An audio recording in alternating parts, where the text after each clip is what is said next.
বা এক্স্যাক্টলি। দলের এই ক্রাইসিস মোমেন্টে কেমার রোচ ব্যাটার না হয়ে উঠতে পারলেও তিনি আসলে সঙ্গ দিতে পেরেছেন গ্রিভসকে, যে সঙ্গটা তাদের সব থেকে বেশি প্রয়োজন ছিল, এবং সে কারণে তাদের স্কোরবোর্ডে 450। এবার আমাদের ব্যাটাররা তো নেমে গেছেন, শুরুতেই আমরা দুই ওপেনারকে অ্যাজ ইউজুয়াল হারিয়ে ফেলেছি।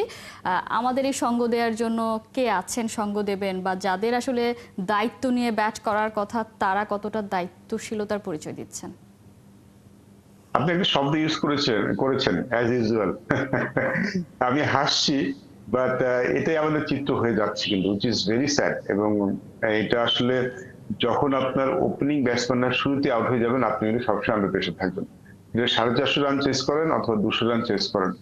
এবং আমরা কিন্তু একটা ভালো ব্যাটিং এর জন্য ভালো সময় পেয়েছি। এখন উইকেট কিন্তু গতকালকের থেকে যখন গ্রিস ব্যাটিং করছিল তখনই বোঝা, কেমারও যখন ব্যাটিং করছে তখনই বোঝা যাচ্ছে উইকেটটা কিন্তু এখন ভালো হয়ে গেছে।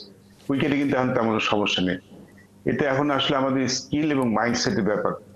আমরা কিন্তু এখন কিন্তু বলতেই পারি যে আমরা স্কিলফুল নই, অবশ্যই এটা বলা যায়। বিকজ আপনি একটা ব্যাটিং যখন ব্যাটিং এর জন্য ভালো সময় তখন আউট হয়ে যাচ্ছেন। এবং একটা জিনিস, আমরা পজিটিভ ক্রিকেট সবাই খেলতে চাই, but positive cricket doesn't mean যে আপনি শুধু স্ট্রোক খেলবেন।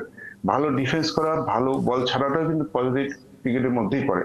আর টাইম কনজিউমিং একটা ব্যাপার থাকে, কিন্তু এটা কিন্তু একটা কমন সেন্স যে কোনো ব্যাটসম্যানের জন্য।